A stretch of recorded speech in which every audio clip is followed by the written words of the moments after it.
년 정도 법인을 운영하면서 가지급금이 10억 정도 발생했습니다. 주로 건설업 하도급을 하면서 실제 직원인데 타 회사 소속으로 하여 개인 통장에서 급여 지급을 해준 게 대부분입니다. 지금 법인 파산을 고려 중에 있어서 가지급금을 어떻게 처리해야 할지 고민이 됩니다.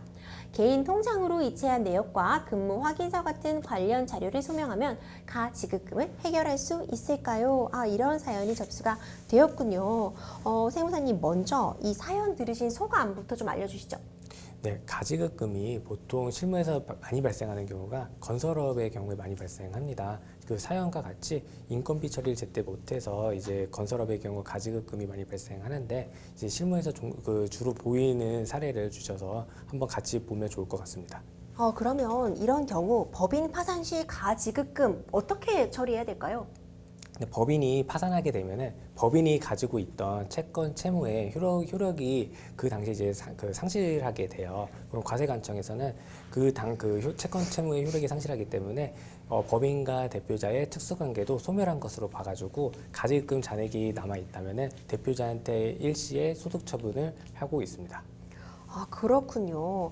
처리가 좀 중요할 것 같은 생각이 들어요. 앞서 말씀해 주신 것처럼 건설업 같은 경우 인건비 지급 같은 게 또 워낙 자주 나가게 되고 여러 인원들이 단기간에 근무하시는 경우도 있고 하다 보니까 가지급금 발생이 좀 있을 수 있겠다 이런 생각도 좀 드는데요. 관련 자료 같은 거를 소명을 하면은 가지급금 해결이 가능하실까요? 네, 가능합니다. 그래서 항상 가지급금을 해결을 할 때는 가지급금이 왜 발생했는지 먼저 파악하는 게 가장 중요합니다. 지금같이 지금 사례에서 보는 것 같이 인건비가 돈은 나갔는데 인건비 명목으로 돈은 나갔는데 인건비 신고를 못했기 때문에 가지급금으로 지금 쌓여 있는 상황이에요. 이럴 때는 그 인건비 신고에 필요한 서류들을 준비를 해서 지금이라도 소급해서 신고를 하면 과세관청이 받아줍니다. 그러니까 그 가지급금 원인을 먼저 분석하고 그 원인에 맞는 해결책을 갖고 해결하시면 가능할 것으로 보입니다.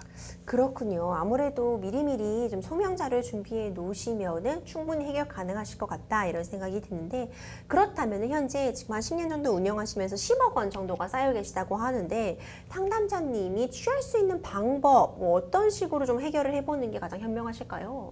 네, 우선 그 인건비 신고에 필요한 서류들을 구비하는 게 가장 중요합니다. 인건비 신고를 하려면 일단 지급 내역이 확인이 돼야 되는데 지급 내역을 확인을 하려면 가장 좋은 것은 이제 금융거래 내역을 확인하는 거예요. 계좌 이체가 됐다면 지급 내역을 누가 봐도 객관적으로 확인할 수 있기 때문에 그 금융거래 내역을 제일 먼저 확인해 보는 게 좋고, 혹시나 이제 건설업 하시는 분들은 보통 현금 거래를 많이 하세요.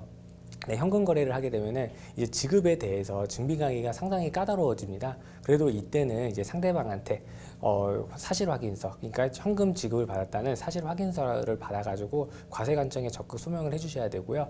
그리고 그 인건비 소득자한테 인건비로 저희가 그 회사 입장에서는 신고를 하려면은 그 소득자의 인적 사항이 필요합니다. 인적 사항에는 이제 필수적으로 필요한 거는 이름하고 주민등록번호가 있어야지만 인건비 신고를 할 수 있으니까 아까 앞서 말씀드린 금융거래 내역서 혹은 사실 확인서, 그리고 소득자에 대한 이름, 주민등록번호를 꼭 구비하신 다음에 세무 전문가를 찾아가서 그 인건비를 소급 신고하시면 될 것 같습니다. 네, 지금 세무사님께서 이 가지급금 소명을 위해 필요한 것들에 대해서 좀 살펴주셨어요. 어떤 것들이 필요한지 살펴주셨는데, 사실상 이 10억 원, 아까 가지급금이 10억 원 쌓여 계시다고 말씀해 주셨잖아요. 이 10억 원이 일시에 과세가 되면은 뭐 종합소득세도 상당할 걸로 보이는데, 아무래도 이 인건비 지급 내역 적극 소명이 가장 중요하다 이렇게 볼 수 있겠네요. 네, 맞습니다. 10억이 일시에 과세가 된다면은 종합소득세는 소득이 높아지면 높아질수록 누진세율이기 때문에 높은 세율을 적용받게 됩니다. 그 대표자가 이 10억뿐만이 아니라 다른 소득이 있을 거기 때문에 그 다른 소득과 이제 10억이 합산된다고 생각해 보시면 되고요.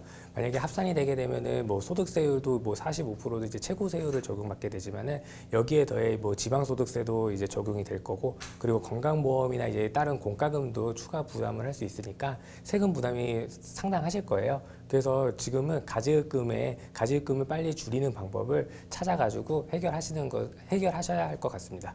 그렇군요. 세무사님 말씀 정확히 보면 먼저 이런 가지급금이 있다면 이 발생 원인, 어떤 것 때문에 가지급금이 이렇게 쌓여가는지를 파악하시는 게 가장 먼저 취해야 되는 조치인 것 같고요. 파악을 하셨다면은 뭐 이 사연처럼 인건비다. 그렇다면 이 인건비 지출 증빙 같은 거를 빨리빨리 좀 확보를 하시고 마련을 하셔서 차근차근 해결해 보시는 게 가장 좋은 방법이다. 이런 생각이 드네요. 세무사님, 이제 이 법인 파산 시 가지급금 처리에 관한 내용 알아보고 있는데 꼭 알아두어야 하는 세무 관련 팁이 있다면 좀 전해주시죠.